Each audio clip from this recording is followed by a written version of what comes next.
Hal Philip Walker is, in a way, a mystery man. Out of nowhere, with a handful of students and scarcely any pros, he's managed to win 3 presidential primaries and is given a fighting chance to take a 4th, Tennessee. A win in that state would take on added significance, for only once in the last 50 years has Tennessee failed to vote for the winning presidential candidate. Here at Movie Night Extravaganza, we have criminally neglected Robert Altman. Altman has a reputation for being a director that deconstructs genres, revises them, and purposely defies conventions. He has inspired many of our current directors, including the Coen brothers and Paul Thomas Anderson, who have both cited The Long Goodbye as being influential on their films. In 1973 and 1974, Altman took aim at the noir crime genre with The Long Goodbye and then Thieves Like Us. The Long Goodbye is definitely controversial for having Elliott Gould, complete with a 70s fro, playing Philip Marlowe.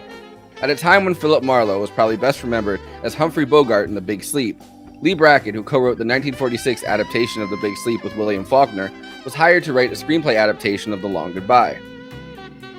Altman satirically put his Elliott Gould, Philip Marlowe, into a modern 1970s setting, as if he was a 2-decade-old Rip Van Winkle. Want to take your clothes off? Would you like me to take off my clothes? It's okay with Why, me. it's a pleasure. As a matter of fact, everybody. Harry, everybody take off your clothes. Marty. I don't want to take off my clothes. I have too many scars. I understand. Go on inside, Peppy. Go on inside. Thieves Like Us starred Keith Carradine and Shelley Duvall as a couple who fall in love on the run. The novel Thieves Like Us had been previously adapted into a movie called They Live by Night in 1948. Ironically, Robert Altman stuck much more faithfully to the book than the 1948 adaptation did. And not just because he kept the title. Keith Carradine, Shelley Duvall, and Elliott Gould are among the 24 leading actors in Robert Altman's 1975 satirical country music mockudrama, Nashville. That is the film we are going to be talking about tonight. It's hard to pin Nashville down, and in the 48 years since it was released, it's been hotly debated from every possible side.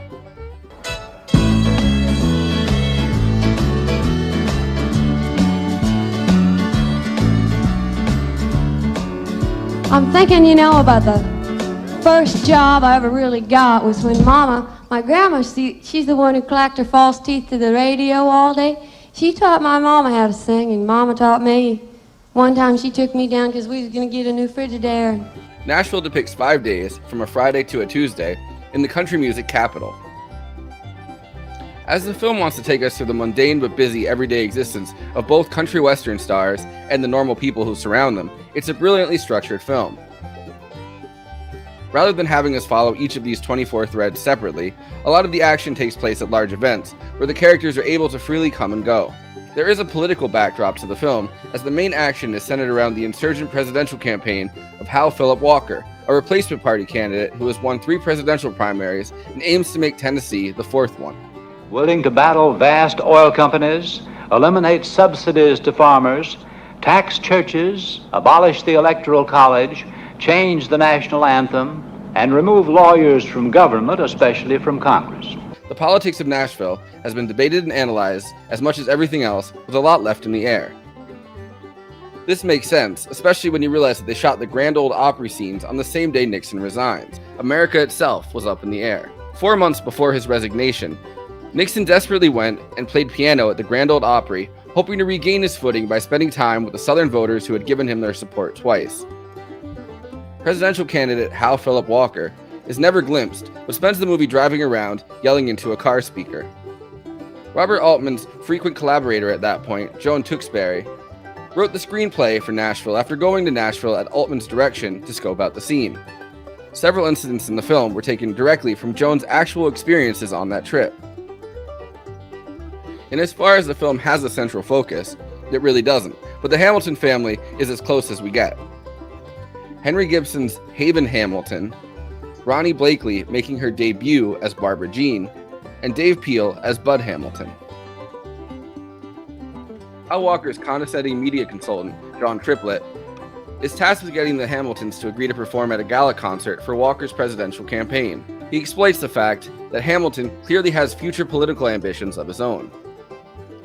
Triplett is paired up with Ned Beatty's bumbling organizer Delbert, who's the Hamilton family lawyer. Some of the side plots, like the folk rock trio having a love triangle, Bill, Tom, and Mary, which is clearly a parody of Peter, Paul, and Mary, come to us as John Triplett tries to put the Walker Gala together.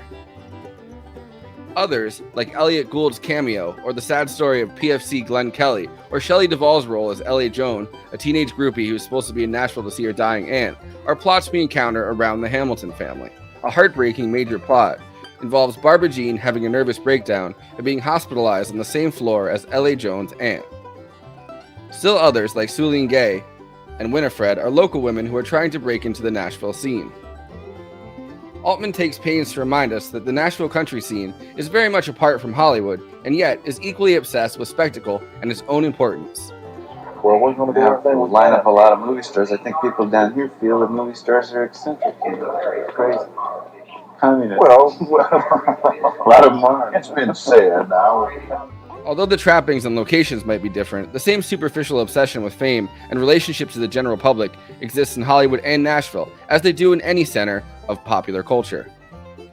Shelley Duvall's teenage groupie character in skimpy outfits that make her uncle say, "I'm sorry, she's from California," falls into the same routine in Nashville you'd have to imagine she did in Los Angeles. In a more sympathetic and sad storyline, Lily Tomlin plays Ned Beatty's wife, Linnea, who's trying to break through as a gospel singer and cares for her two deaf children.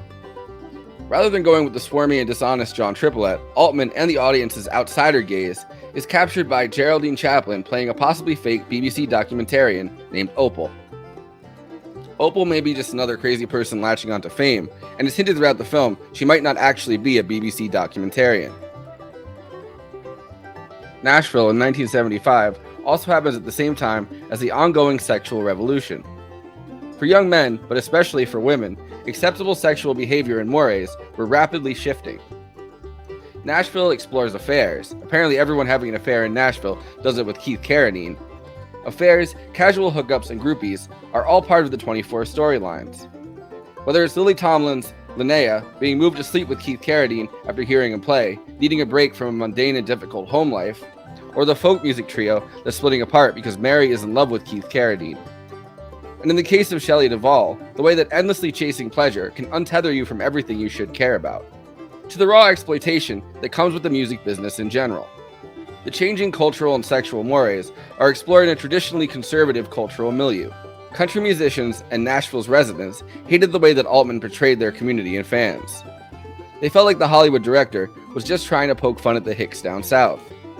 However, Altman definitely caught on to the zeitgeist in a very real way.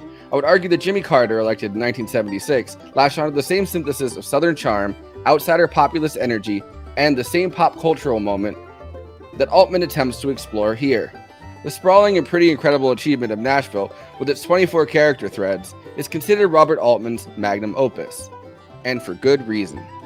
All right, you get her. You get her. You get her, but help her off. I'm all right. I'm all right. Get Walker out of here. Get Walker out of here. Come on, get up off your head. Wait a minute, man. Watch your head.